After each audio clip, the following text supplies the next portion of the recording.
여러분 안녕하세요. 오늘 들려드릴 이야기는 정말 충격적입니다. 32살 평범한 회사원 여성이 아버지 장례식장에서 마주한 진실.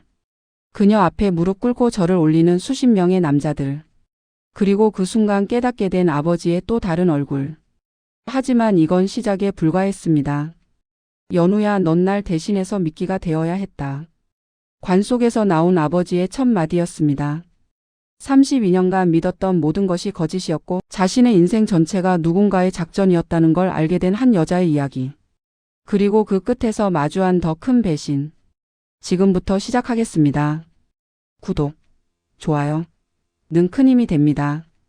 제 이름은 서연우입니다. 올해 32살이고요. 중견식품회사 마케팅팀 대리로 일하고 있습니다. 아니, 일하고 있었습니다.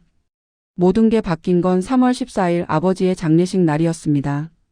그날 아침 저는 검은색 상복을 입고 분당에 있는 장례식장 영안실 앞에 서 있었습니다. 빈소 앞 액자 속 아버지는 여전히 무표정한 얼굴로 저를 내려다보고 계셨죠. 서태준, 1955년생, 향년 70세. 부고장에 적힌 아버지의 이력은 단순했습니다. 중소무역업체 대표, 슬하의 일남일녀, 배우자 사별. 그게 전부였습니다. 어머니는 제가 10살 때 교통사고로 돌아가셨고 오빠 서준혁은 5년 전 해외 출장 중 사고로 세상을 떠났습니다. 그 뒤로 저와 아버지 단둘이 살아왔죠. 아버지는 과묵한 분이셨습니다. 많은 말을 하지 않으셨고 자주 집을 비우셨습니다. 무역업이 그런 거라고 생각했어요. 한 달에 열흘 정도는 집에 안 계셨으니까요. 그래도 나쁜 아버지는 아니었습니다. 제 학비는 빠짐없이 대주셨고 생활비도 넉넉하게 보내주셨습니다. 다만 감정 표현에 서툴 뿐이었죠. 아버지가 돌아가신 건 3월 11일이었습니다. 회사에서 야근을 하고 있는데 전화가 왔습니다. 서울 강남구의 한 병원에서였죠. 서태준 님의 보호자이신가요? 급성 심근경색으로 응급실에 계십니다. 달려갔을 땐 이미 늦었습니다. 의사 선생님은 고개를 저으며 말했습니다. 최선을 다했지만 유감입니다. 아버지는 그렇게 가셨습니다. 70세. 요즘 나이로는 그렇게 많지도 않은데 말이죠. 담배도 안 피우시고 술도 거의 안 하셨는데 심장이 갑자기 멈춰버렸다는 겁니다. 장례는 3일장으로 치렀습니다. 아버지 회사 직원들과 거래처 사람들이 몇 명 오긴 했지만 친척도 별로 없고 친한 친구도 없으신 분이라 조문객은 많지 않았습니다. 그렇게 이틀이 지났습니다. 그리고 마지막 날 아침. 발인을 앞둔 그 순간이었습니다. 영안실 문이 열렸습니다. 처음엔 그냥 조문객인 줄 알았습니다. 검은 양복을 입은 남자 하나가 들어왔거든요. 40대 초반으로 보이는 날카로운 인상의 남자였습니다. 그런데 그 뒤로 또 한 명 계속해서 검은 양복의 남자들이 들어왔습니다. 10명, 20명, 30명. 제가 세기를 포기했을 때쯤 영안실은 검은 양복으로 가득 찼습니다. 대략 10명은 좋게 됐을 겁니다. 그들은 모두 똑같은 복장에 똑같이 무표정한 얼굴로 서 있었습니다. 마치 훈련이라도 받은 것처럼 일사불란하게요. 저는 당황했습니다. 이게 뭔 상황인지 몰라서 영안실 관계자를 찾으려고 했죠. 그때였습니다. 맨 앞에 섰던 그 날카로운 인상의 남자가 제 앞에 무릎을 꿇었습니다. 그리고 말했습니다. 회장님의 따님이시죠? 강민석입니다. 회장님 휘하에서 15년간 몸담았습니다. 회장님? 저는 멍하니 그를 바라봤습니다. 무슨 소린지 이해가 안 됐거든요. 그런데 그 순간 뒤에 서 있던 10명 전원이 일제히 무릎을 꿇었습니다. 바닥에 무릎이 닿는 소리가 한꺼번에 울렸고 그들은 모두 고개를 숙였습니다. 회장님의 명복을 빕니다. 10명의 목소리가 하나로 합쳐졌습니다. 제 심장이 얼어붙었습니다. 이게 뭐지? 그 순간 저는 제대로 숨을 쉴 수가 없었습니다. 영안실 안은 조용했습니다. 아니, 조용하다기보다는 숨이 막힐 정도로 무거운 공기가 가득했습니다.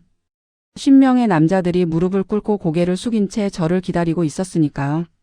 저는 떨리는 목소리로 물었습니다. 저 지금 무슨 일이죠?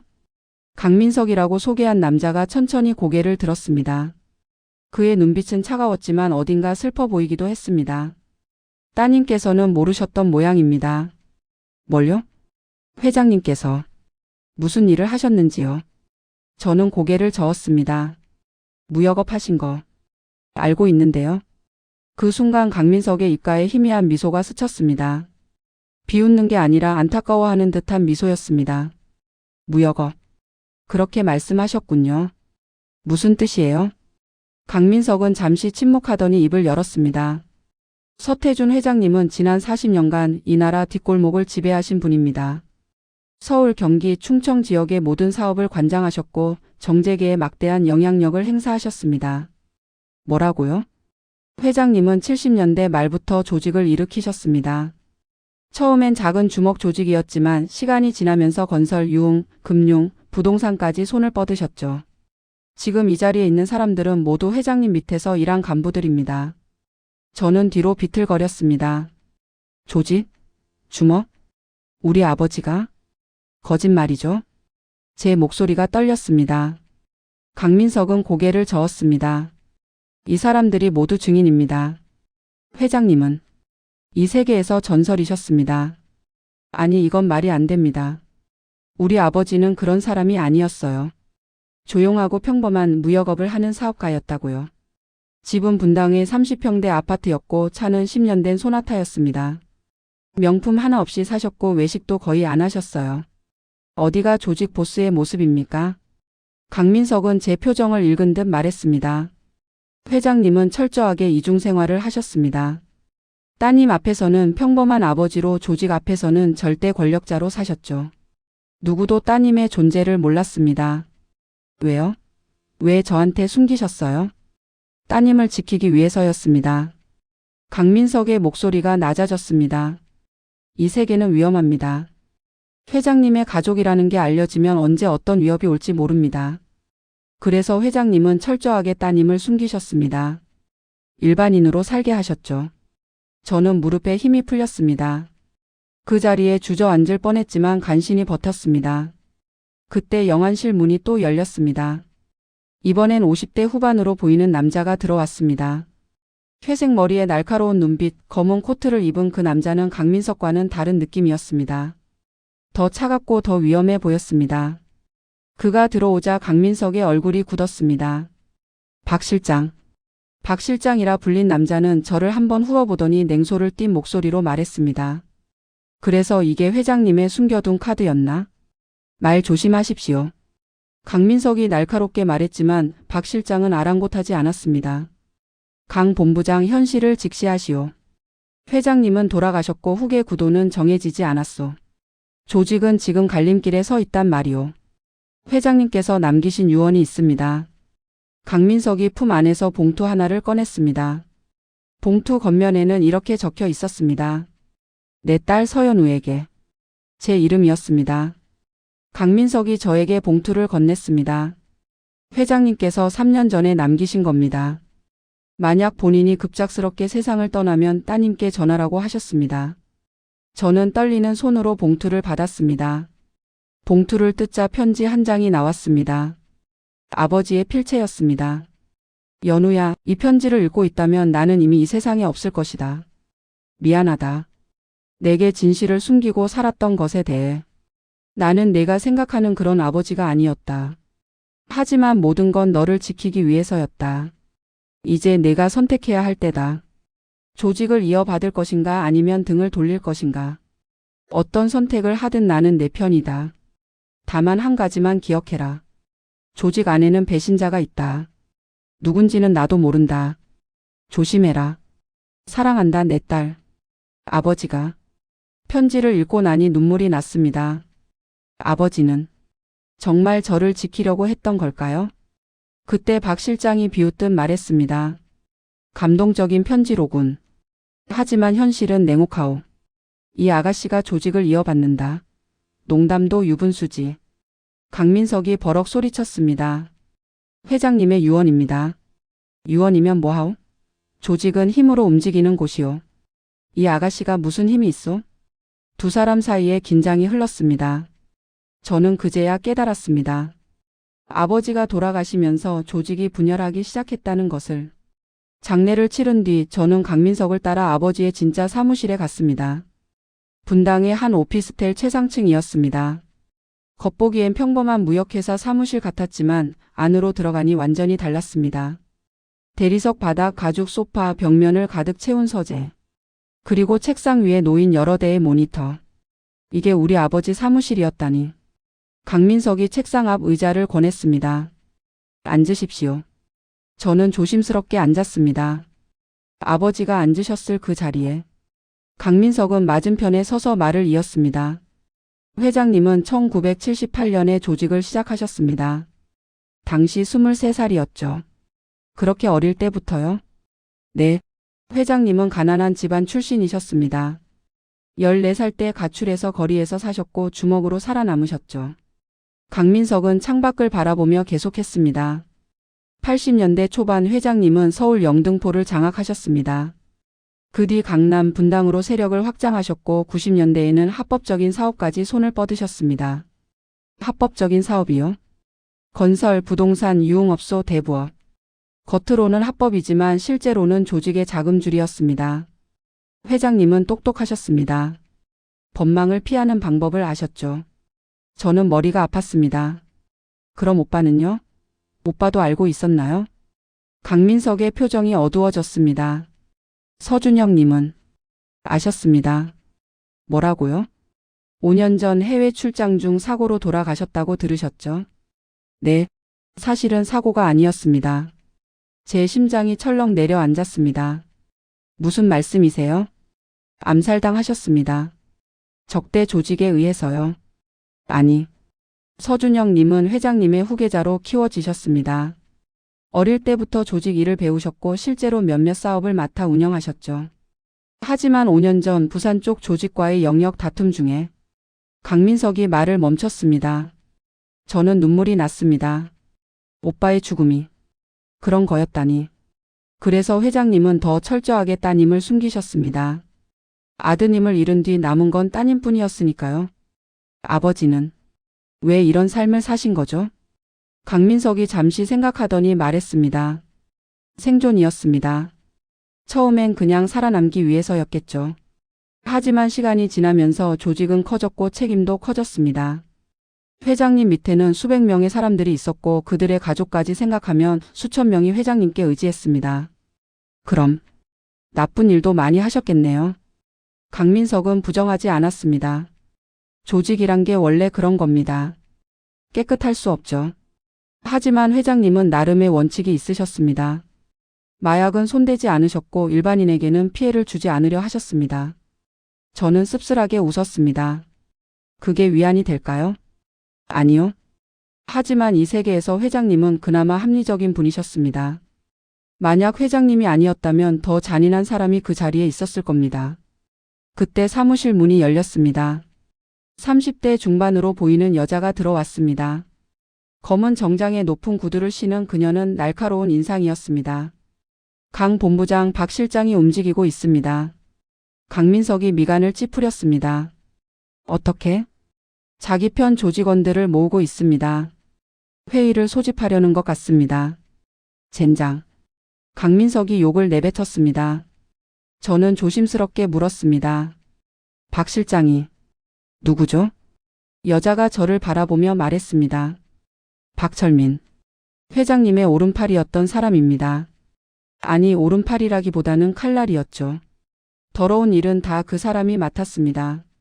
그리고 지금은 회장님의 자리를 노리고 있습니다. 강민석이 덧붙였습니다. 조직은 크게 두 파로 나뉩니다. 저를 따르는 쪽과 박 실장을 따르는 쪽. 회장님이 살아계실 때는 균형이 유지됐지만 이제는 전쟁이 시작되는 거죠. 여자가 차갑게 말했습니다. 저는 두려웠습니다. 이건 제가 알던 세상이 아니었습니다.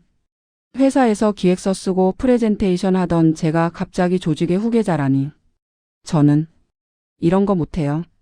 제가 떨리는 목소리로 말했습니다. 저 그냥 평범한 회사원이에요.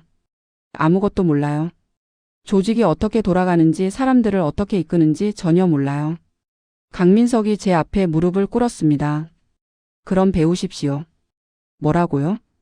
회장님께서 따님을 후계자로 지목하신 데는 이유가 있습니다. 따님이 이 세계와 무관하게 자랐기 때문입니다. 그게 무슨 말이에요? 조직은 썩어가고 있습니다. 오래된 관습, 폭력, 배신. 변화가 필요합니다. 그리고 그 변화는 안에서 나올 수 없습니다. 밖에서 자란 사람이 필요합니다. 강민석의 눈빛이 진지했습니다. 따님이라면 할 수 있습니다. 회장님께서 믿으셨습니다. 저는 대답할 수 없었습니다. 과연 제가 할 수 있을까요? 그때 여자가 말했습니다. 시간이 없습니다. 박 실장은 내일 긴급 회의를 소집했습니다. 거기서 새 보스를 정하자고 할 겁니다. 회의에 따님을 데려가야 합니다. 강민석이 저를 바라봤습니다. 그곳에서 회장님의 유언을 공개하고 따님을 공식 후계자로 발표해야 합니다. 만약 안 가면요? 그럼 박 실장이 보스가 됩니다. 그리고 조직은 더 폭력적이고 잔인하게 변할 겁니다.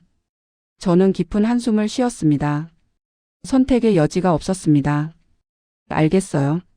가겠습니다. 다음 날 저녁 저는 강민석의 차를 타고 어느 한정식집으로 향했습니다. 여기서 회의를 한다고요? 겉으로는 한정식집이지만 실제로는 회장님 소유의 건물입니다. 2층이 회의실입니다. 차에서 내리니 여러 대의 검은색 세단이 이미 주차되어 있었습니다. 강민석이 저를 이끌고 안으로 들어갔습니다. 계단을 올라가자 넓은 방이 나왔습니다. 기다란 테이블 주위로 20명 정도의 남자들이 앉아 있었습니다. 모두 저를 쳐다봤습니다. 테이블 상석에는 박철민이 앉아 있었습니다. 그는 제가 들어오자 비웃듯 말했습니다. 오, 강 본부장이 마침내 비장의 카드를 꺼내셨군. 박 실장 예의를 지키십시오. 회장님의 따님이십니다. 알고 있소. 서연우 씨. 32세 식품회사 마케팅 대리. 조직과는 아무 관련 없는 평범한 회사원. 박철민의 목소리에 조롱이 섞여 있었습니다. 그런 분이 우리 보스가 된다. 코미디도 아니고. 몇몇 사람들이 웃었습니다. 강민석이 테이블을 탁 쳤습니다. 회장님의 유언이 있습니다. 유언? 그게 뭔들 중요하오. 조직은 힘으로 지배하는 곳이오. 회장님의 뜻을 무시하겠다는 겁니까? 회장님은 돌아가셨소. 이제 우리가 미래를 결정해야 하오. 긴장이 흘렀습니다. 강민석이 품에서 아버지의 편지를 꺼냈습니다. 회장님께서 3년 전에 쓰신 유언입니다. 만약 급작스럽게 돌아가시면 따님께 조직을 넘기라고 하셨습니다. 박철민이 코웃음을 쳤습니다. 3년 전 유언? 강 본부장, 당신 혹시 그거 조작한 거 아니요? 무슨 소리요? 회장님 필체는 누구나 흉내 낼 수 있어. 증거가 있어?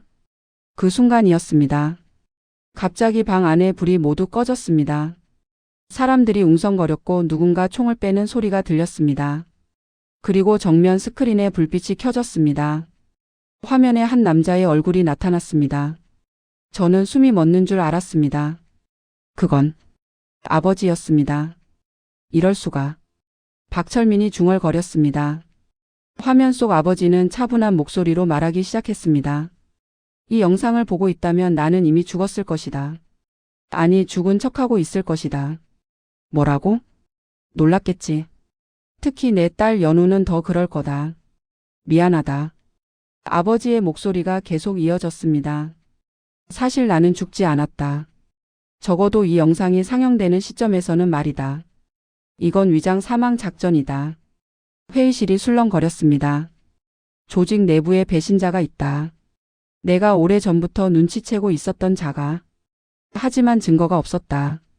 그래서 나는 죽은 척하기로 했다. 아버지가 카메라를 똑바로 응시했습니다.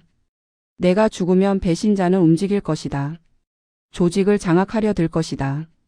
그때 정체가 드러난다. 박철민의 얼굴이 굳었습니다. 연우야. 넌 미끼다. 미안하지만 너를 내세워야 배신자가 움직인다.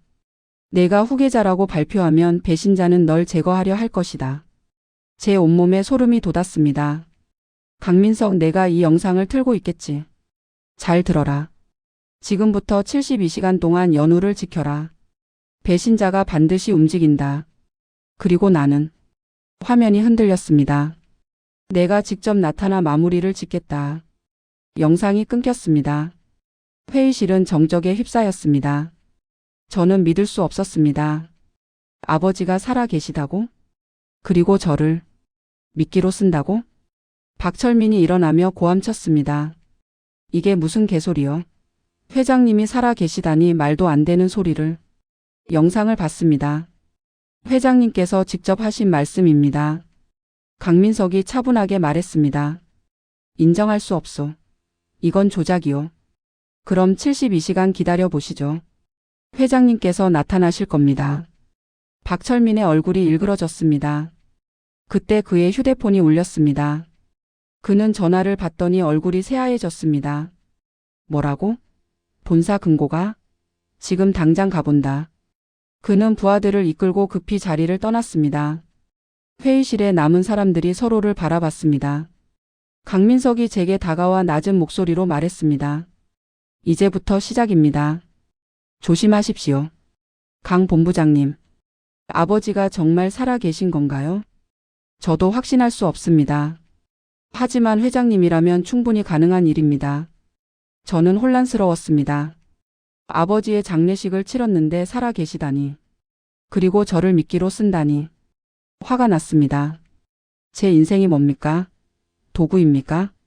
하지만 동시에 한편으로는 아버지를 만날 수 있다는 희망도 생겼습니다. 그날 밤 저는 강민석이 마련한 안가로 이동했습니다. 서울 외곽의 한 단독 주택이었습니다. 주변에는 경호원들이 배치되어 있었습니다. 여기서 72시간 동안 머무르십시오. 강민석이 말했습니다. 배신자가 누구든 반드시 움직일 겁니다. 저는 거실 소파에 앉아 창밖을 바라봤습니다. 믿기지 않았습니다. 불과 일주일 전만 해도 저는 평범한 회사원이었는데 지금은 조직의 후계자가 되어 있고 누군가의 목숨을 노리는 타겟이 되어 있었습니다. 그때 문이 열리며 여자가 들어왔습니다. 어제 사무실에서 봤던 그 여자였습니다.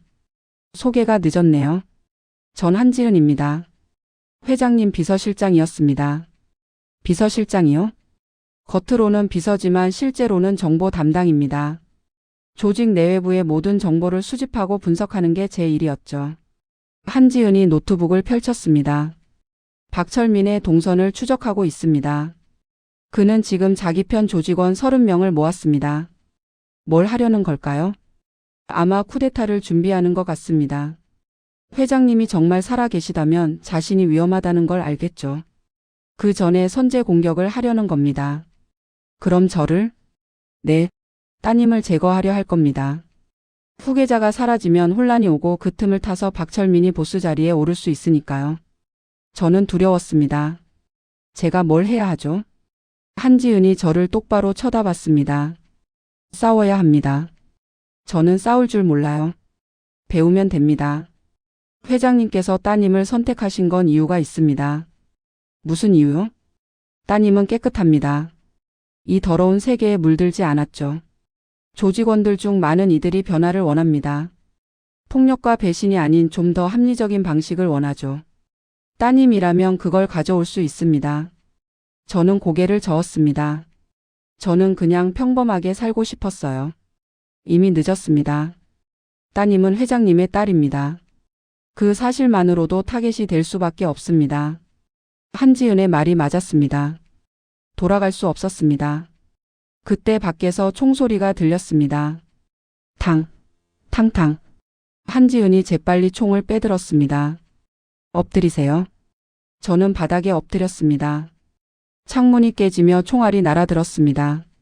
박철민이 움직였습니다. 한지은이 무전기에 대고 외쳤습니다. 이번 거점 공격받고 있다. 지원 요청한다. 밖에서 경호원들이 응사하는 소리가 들렸습니다. 총격전이 벌어졌습니다. 저는 너무 무서워서 몸을 떨었습니다. 이게 현실이라니. 몇 분 후 총소리가 멈췄습니다. 강민석이 급히 달려왔습니다. 따님 괜찮으십니까? 네, 다행히. 지금 당장 이동해야 합니다. 여기가 노출됐습니다. 우리는 뒷문으로 나가 차에 올라탔습니다. 차가 출발하자 강민석이 전화를 받았습니다. 네, 본부장입니다. 뭐라고? 우리 쪽 거점 3곳이 동시에 습격당했다고? 그의 얼굴이 굳었습니다. 박철민 그 자식 전면전을 선택했군. 전면전이요? 제가 묻자 강민석이 고개를 끄덕였습니다. 조직이 완전히 둘로 나뉘었습니다. 저를 따르는 쪽과 박철민을 따르는 쪽. 이제 서로 죽고 죽이는 싸움이 시작됐습니다. 그럼 아버지는요? 아버지가 나타나시면 되잖아요. 그게 문제입니다. 회장님이 언제 어디서 나타나실지 모릅니다. 72시간이라고 하셨지만 강민석이 말을 멈췄습니다. 저는 깨달았습니다. 혹시 아버지가 정말로 돌아가신 건 아닐까? 영상은 그냥 미리 찍어둔 것이고 실제로는 심근경색으로 돌아가신 게 맞는 건 아닐까? 그렇다면 저는 정말로 혼자가 되는 겁니다. 차는 서울 도심의 한 호텔로 향했습니다. 여기는 중립지대입니다. 우리 쪽도 박철민 쪽도 함부로 손대지 못하는 곳이죠. 강민석이 설명했습니다. 왜요? 이 호텔 주인이 다른 조직 보스입니다. 부산 쪽 조직이죠. 그쪽과는 불가침 조약이 있습니다. 우리는 최상층 스위트룸으로 올라갔습니다. 방 안에는 이미 몇 명이 기다리고 있었습니다. 그중 한 명 60대 후반의 노인이 저를 보며 빙그레 웃었습니다. 오, 이게 서 회장의 딸인가? 어릴 때 한 번 본 적이 있는데 이제 이렇게 컸구만. 강민석이 소개했습니다. 김도한 회장님입니다. 부산 조직의 보스이십니다. 김도한이 제 손을 잡았습니다. 서 회장과는 오래 친구 사이였지. 좋은 사람이었어. 딸도 예쁘게 키웠구만. 감사합니다. 그런데 말이야. 김도한의 표정이 진지해졌습니다. 서 회장이 정말 살아있는 거야? 아니면 강 본부장 당신이 꾸민 거야? 회장님께서 직접 남기신 영상이 있습니다. 영상은 조작할 수 있어.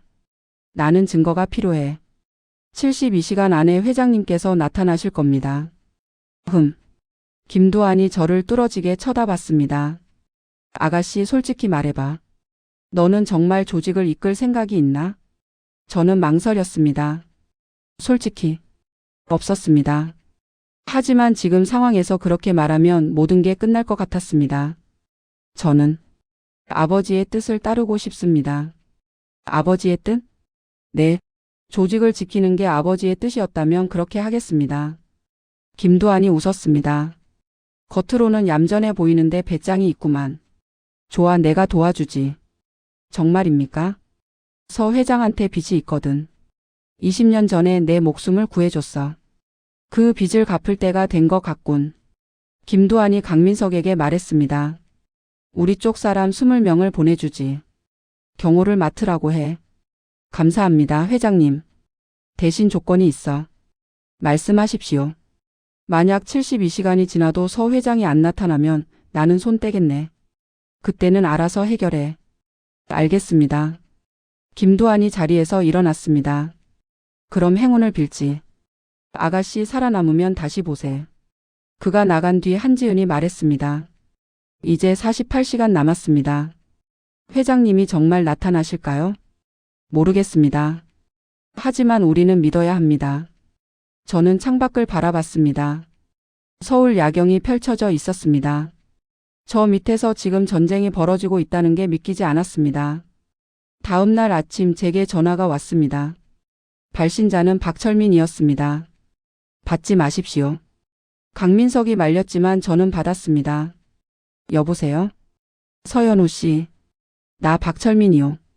차가운 목소리였습니다. 무슨 일이세요? 당신이 똑똑한 사람인 줄 알았는데 실망이요. 강민석 그 자식한테 이용당하고 있다는 걸 모르시오? 무슨 말씀이신지. 강민석은 회장님의 유언을 조작했소. 회장님은 진짜로 돌아가셨소. 그런데 강민석이 권력을 잡으려고 당신을 내세운 거요. 거짓말이죠? 거짓말? 그럼 회장님이 정말 살아 계시다는 증거라도 있소? 영상 하나가 증거요? 그건 언제든 조작 가능하오. 저는 강민석을 쳐다봤습니다. 그는 제게 고개를 저으며 전화를 끊으라고 했습니다. 만나서 얘기합시다. 박철민이 말했습니다. 나는 당신을 죽일 생각 없소. 다만 진실을 알려주고 싶을 뿐이요. 어디서 만날 건데요? 홍대 근처 카페. 주소는 문자로 보내겠소. 혼자 오시오. 경호원 없이.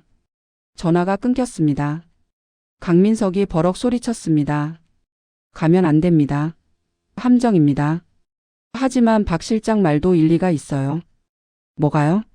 아버지가 정말 살아 계시다는 증거가 없잖아요. 영상 하나뿐이고. 한지은이 끼어들었습니다. 따님, 박철민은 거짓말쟁이입니다. 그 사람 말을 믿으면 안 됩니다. 하지만 저는 확인하고 싶어요. 아버지가 정말 살아계신지 아니면.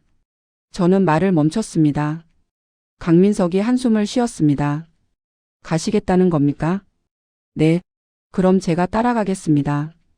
멀리서라도 지켜보겠습니다. 혼자 오라고 했어요. 따님이 죽으면 모든 게 끝입니다. 제 목숨을 걸고라도 맞겠습니다. 저는 고개를 끄덕였습니다. 오후 3시 홍대 입구의 한 카페. 저는 2층 창가 자리에 앉아 있었습니다. 밖에는 사람들이 분주히 오갔습니다. 평범한 일상이었습니다. 저도 일주일 전까지는 저런 사람들 중 하나였는데 문이 열리며 박철민이 들어왔습니다. 그는 혼자였습니다. 제 맞은편에 앉으며 그가 말했습니다. 오셨군요. 약속했잖아요. 용감하시오. 아니면 무모하거나. 웨이터가 와서 주문을 받았습니다. 박철민은 아메리카노를, 저는 카페라떼를 주문했습니다. 본론으로 들어가죠. 회장님은 정말 돌아가셨소. 박철민이 단도직입적으로 말했습니다. 증거가 있어요? 사망진단서, 부검 결과, 장례식. 모든 게 진짜였소. 회장님은 심근경색으로 돌아가셨소. 그럼 영상은요? 회장님이 3년 전에 미리 찍어 두신 겁니다. 만약을 대비해서요. 하지만 실제로 위장 사망 작전을 실행하신 건 아니요. 어떻게 확신하죠? 저는 회장님의 오른팔이었소. 만약 그런 큰 작전이 있었다면 제가 모를 리 없소. 박철민이 몸을 앞으로 기울였습니다. 강민석이 당신을 이용하고 있소. 그 자식은 예전부터 야심이 많았소. 회장님의 자리를 노리고 있었소. 믿기 어렵네요. 그럼 이건 어떻소? 박철민이 휴대폰을 꺼내 사진 하나를 보여줬습니다. 사진 속에는 강민석이 누군가와 만나는 모습이 찍혀 있었습니다. 이 사람이 누군지 아시오? 모르겠는데요. 검찰 수사관이요. 강민석은 검찰과 내통하고 있어. 조직을 팔아넘길 생각이요. 제 심장이 철렁했습니다. 거짓말 아니에요? 확인해 보시오. 강민석한테 직접 물어보시오. 그때였습니다. 카페 밖에서 급정거하는 소리가 들렸습니다. 검은 밴 2대가 멈춰섰고 그 안에서 무장한 남자들이 쏟아져 나왔습니다. 박철민의 얼굴이 굳었습니다. 제기랄. 카페 문이 벌컥 열리며 남자들이 들이닥쳤습니다. 아무도 움직이지 마. 사람들이 비명을 질렀습니다. 남자들은 우리 테이블로 다가왔습니다. 그중 리더로 보이는 자가 말했습니다. 서현우, 박철민. 두 분 다 우리와 함께 가시죠. 너희는 누구냐? 박철민이 물었습니다. 그걸 알 필요는 없습니다. 조용히 따라오십시오. 그때 카페 뒷문이 박살나며 또 다른 무장단체가 들이닥쳤습니다. 강민석이었습니다. 따님한테서 손떼. 총격전이 벌어졌습니다. 카페 안은 아수라장이 됐습니다. 저는 테이블 밑으로 숨었습니다. 총알이 날아다니고 사람들이 비명을 지르고. 이건 영화가 아니었습니다. 진짜였습니다. 한지은이 저를 끌어당겼습니다. 지금 나가야 합니다. 우리는 주방을 통해 뒷문으로 빠져나왔습니다. 밖에는 차가 대기하고 있었습니다. 타세요. 차에 오르자 차가 미친 듯이 달렸습니다. 뒤에서 추격차가 따라왔습니다. 저들은 누구죠? 제가 물었습니다. 모르겠습니다. 우리 쪽도 아니고 박철민 쪽도 아닙니다. 한지은의 얼굴이 창백했습니다. 그럼? 제3세력입니다. 누군가 다른 세력이 개입했습니다. 차는 계속 달렸습니다. 추격전 끝에 우리는 간신히 따돌렸습니다. 안가로 돌아왔을 때 강민석도 무사히 돌아와 있었습니다. 따님 괜찮으십니까? 네, 다행히. 방금 상황이 뭐였죠? 저는 강민석을 똑바로 쳐다봤습니다. 박 실장이 그러던데요. 본부장님이 검찰과 내통하고 있다고. 강민석의 표정이 굳었습니다. 그건 사실인가요? 따님 설명할 수 있습니다. 대답해 주세요. 사실인가요? 강민석이 깊은 한숨을 쉬었습니다. 네, 사실입니다. 저는 배신감에 휩싸였습니다. 어떻게 그러실 수가 있어요? 따님 오해입니다. 제가 조직을 팔아넘기려는 게 아닙니다. 그럼 뭔데요? 강민석이 의자에 앉았습니다. 회장님의 명령이었습니다. 뭐라고요? 회장님께서 3년 전부터 조직을 합법화하려 하셨습니다. 더 이상 폭력과 범죄로는 생존할 수 없다고 판단하셨죠. 한지은이 거들었습니다. 회장님은 검찰과 거래하셨습니다. 조직 내부의 불법 사업을 정리하고 합법적인 기업으로 전환하는 대신 과거 범죄에 대한 사면을 받기로요. 그게 사실이에요? 네, 저는 그 일을 담당했습니다. 회장님의 지시로 검찰과 접촉해 왔습니다. 저는 머리가 복잡했습니다. 그럼 박 실장은요? 그 사람은 왜 반대하는 거죠? 박철민은 합법화를 원하지 않습니다. 조직이 합법화되면 그의 입지가 약해지거든요. 그는 불법 사업을 통해 권력을 유지해 왔으니까요. 그래서 회장님과 대립했던 겁니까? 네. 사실 회장님께서 돌아가시기 전부터 조직은 갈라지고 있었습니다. 합법화를 원하는 쪽과 현상 유지를 원하는 쪽으로요. 그때 문이 열리며 김두한이 들어왔습니다. 소식 들었네. 홍대에서 큰일 났다며? 네, 회장님. 정체불명의 세력이 개입했습니다. 정체불명? 김두한이 턱을 쓸었습니다. 내가 알아봤는데 말이야, 그쪽은 중국 조직이더군. 중국이요? 서 회장이 살아있을 때 중국 조직과 영역 다툼이 있었지. 서울 내 차이나타운 지역 통제권 문제로 말이야. 김두한이 계속 설명했습니다. 중국 쪽에서는 서 회장이 죽었다는 소식을 듣고 기회라고 생각한 모양이야. 혼란을 틈타서 서울 진출을 노리는 거지. 그럼 저와 박 실장을 동시에 노린 이유는요? 양쪽 다 제거하고 조직을 와해시키려는 거지. 리더가 없으면 조직은 무너지니까. 강민석이 주먹을 쥐었습니다. 놈들을 그냥 둘 수 없습니다. 하지만 지금 우리 상황이 좋지 않아. 박철민과의 내전에 중국 조직까지 끼어들면. 김두한의 말이 끝나기도 전에 한지은의 휴대폰이 울렸습니다. 그녀는 전화를 받더니 얼굴이 하얗게 질렸습니다. 본부장님. 우리 쪽 거점 5곳이 동시에 습격당했습니다. 중국 조직입니다. 뭐라고? 그리고 박철민 쪽도 습격당했습니다. 양쪽을 동시에 공격하고 있습니다. 상황이 급변했습니다. 강민석이 급히 지시를 내렸습니다. 모든 인원 집결시켜 방어 태세를 갖춰. 저는 혼란스러웠습니다. 이 모든 게 너무 빨리 진행되고 있었습니다. 그때 제 휴대폰이 울렸습니다. 모르는 번호였습니다. 여보세요? 연우야. 그 목소리를 듣는 순간 저는 눈물이 났습니다. 아버지였습니다. 아버지? 그래, 나다. 주변 사람들이 모두 저를 쳐다봤습니다. 강민석이 급히 녹음 장치를 켰습니다. 아버지 정말 살아 계셨어요? 미안하다. 너를 속였구나. 왜요? 왜 이러시는 거예요? 배신자를 찾기 위해서였다. 아버지의 목소리는 차갑고 냉정했습니다. 그리고 널 시험하기 위해서였다. 시험이요? 넌 내 딸이지만 이 세계에서 자라지 않았다. 과연 내 후계자가 될 수 있는지 확인해야 했다. 저는 화가 치밀었습니다. 그래서 절 미끼로 쓴 거예요? 제 목숨을 위험에 빠뜨린 거예요? 그게 이 세계의 방식이다. 약한 자는 살아남을 수 없다. 저는 강해지고 싶지 않아요. 그냥 평범하게 살고 싶었다고요.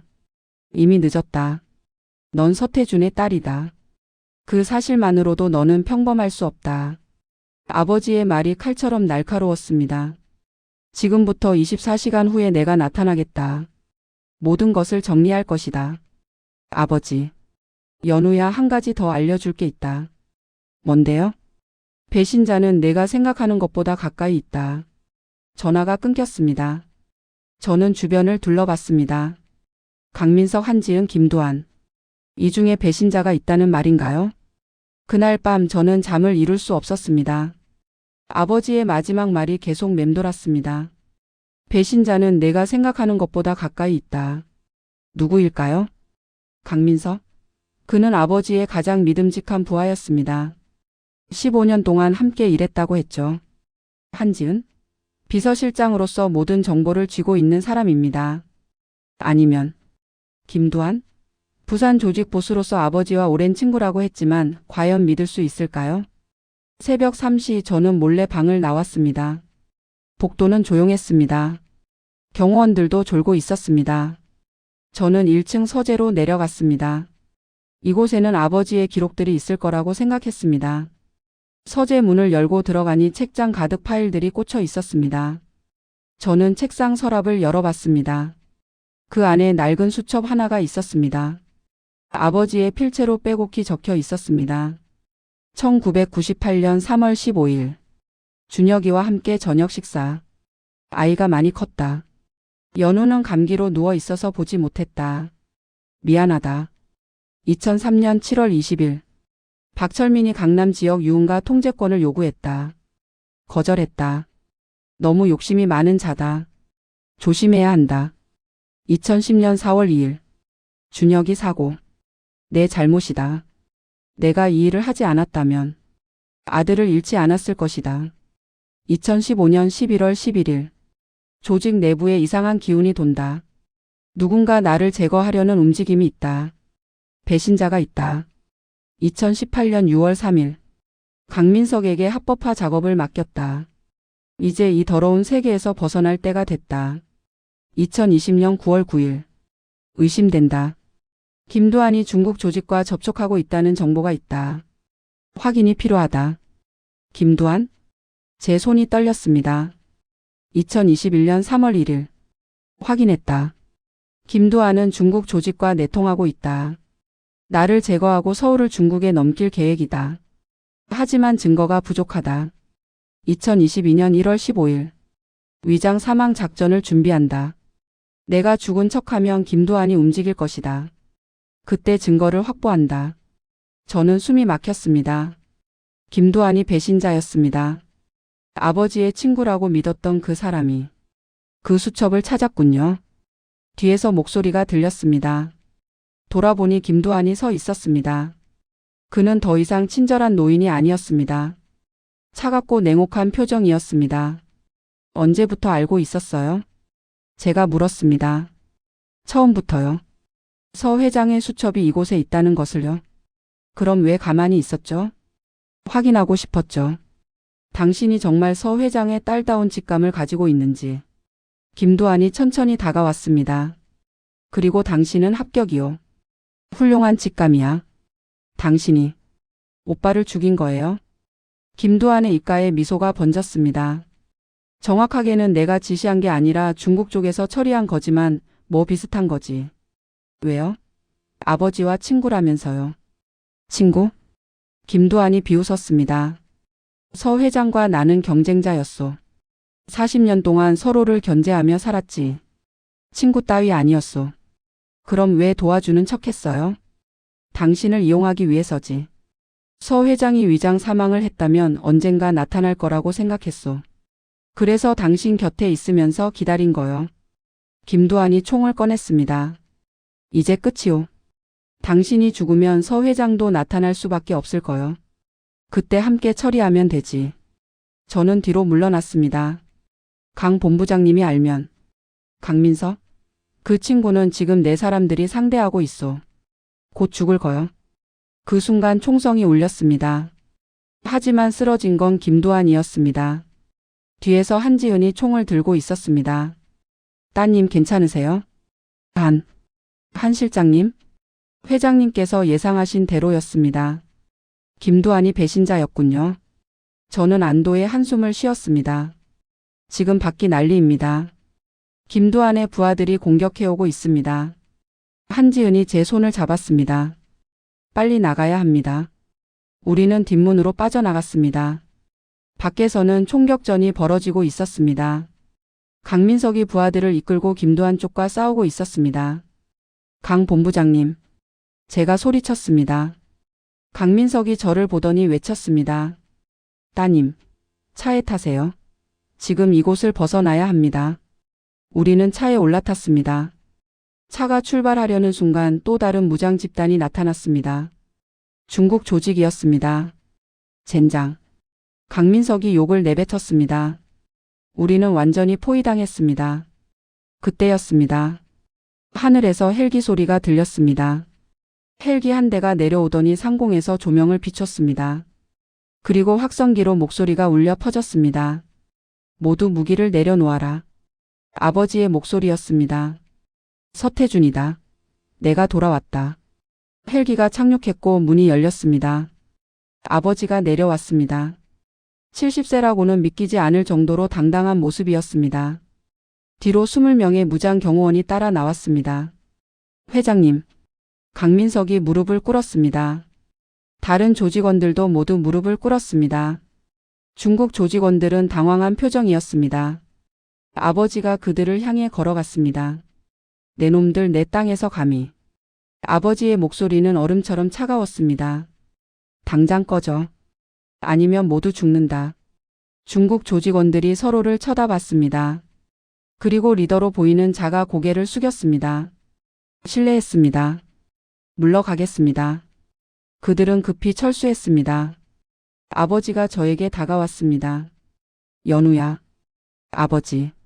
저는 아버지를 안고 싶었지만 동시에 화도 났습니다. 왜 이러신 거예요?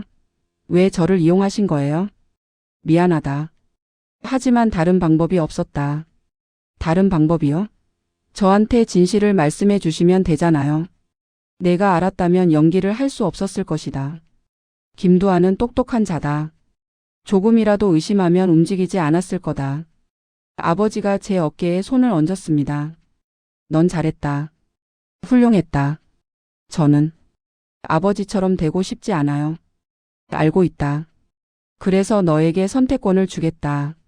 선택권이요? 조직을 맡을 것인가 아니면 떠날 것인가?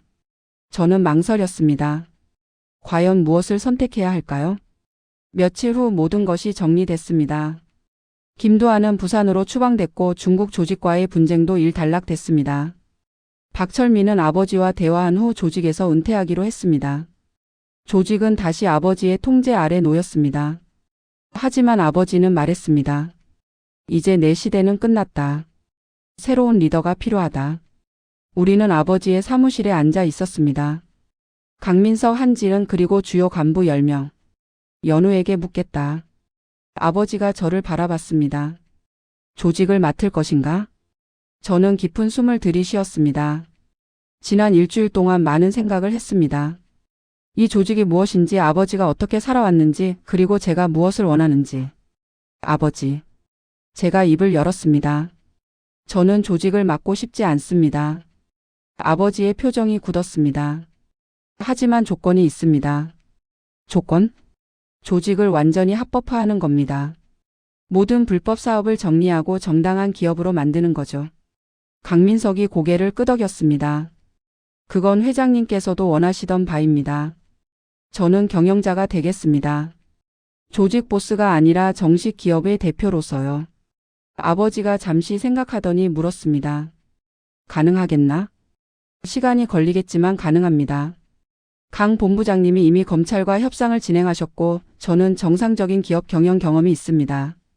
저는 간부들을 둘러봤습니다. 여러분, 솔직히 말씀드리겠습니다. 저는 여러분처럼 주먹으로 살아온 사람이 아닙니다. 하지만 새로운 시대에는 새로운 방식이 필요합니다. 어떤 방식입니까? 한 간부가 물었습니다. 합법적으로 투명하게 그리고 지속 가능하게 사업을 운영하는 겁니다. 폭력과 범죄가 아니라 경쟁력과 혁신으로요. 말은 좋지만 현실적으로 가능할까요? 또 다른 간부가 물었습니다. 어렵겠지만 해야 합니다. 안 그러면 우리는 결국 무너질 겁니다. 제가 단호하게 말했습니다. 경찰, 검찰, 국세청. 국가 권력은 점점 강해지고 있습니다.